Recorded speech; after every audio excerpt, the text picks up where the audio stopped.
Okay, guys, so yesterday we talked about the anti-federalists, and could somebody please tell me what their main fear was when it came towards ratifying the new Constitution? Well, I think they thought the new government was gonna be too tyrannical. That's very good, you're correct. Like speaking of that, like they just got out of that with England, so. Exactly, a lot of hard Same thing. feelings associated with it, so naturally they wouldn't want to put themselves in that similar situation. So, as we learned yesterday, the Anti-Federalists made the effort to try to convince people to not vote in favor of ratification, but unfortunately for them, it was ratified and it became the law of the land for the United States. But hope was not lost altogether for the Anti-Federalists, because in 1788 they formed the Massachusetts Compromise, which was in what state? Massachusetts. Very good. Glad you got that one. Yes, sir. So, the Massachusetts Compromise was basically, John Hancock was one of the leaders of it. The state of Massachusetts agreed that they would vote in favor of ratification as long as laws be added to the Constitution to protect their individual rights. And Ty, what's like a basic right that they want being protected?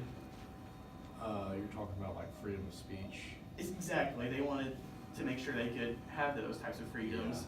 And so, with the compromise, it was decided that Massachusetts would vote in favor of ratification, and in return, they would add the laws like that to protect individual rights. Now, Massachusetts wasn't the only state that did this. A lot of other states followed the example, and voted in ratification. And does anyone know what this bill was called that came from the compromise? The Bill of Bill of Rights. Bill of Yeah, Rights, yeah. exactly. And what is the Bill of Rights? That's just the first 10 amendments. Exactly. So we've always known what they were, just may not know the backstory to it.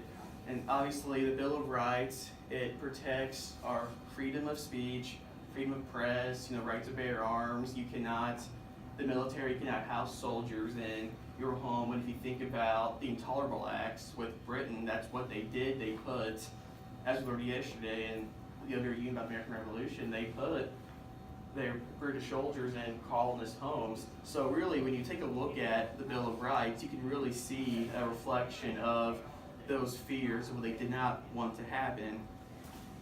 And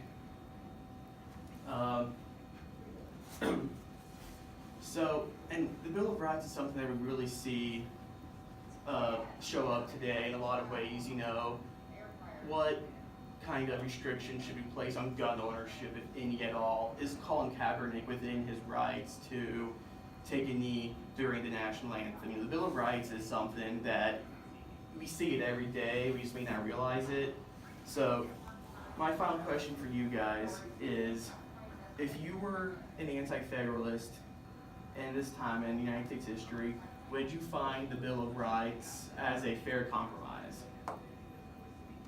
I think it would be pretty fair. I mean, obviously it's served us well this far, and I think too, at that time, it was a good compromise more or less for their end, because they were, like we talked about earlier, just like scared of a tyrannical government or like something similar to like England again.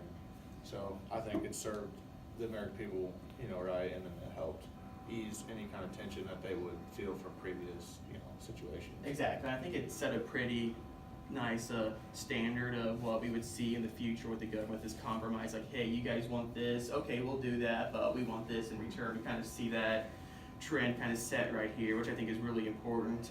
So, do either of you have any questions from today? I think you covered it pretty good.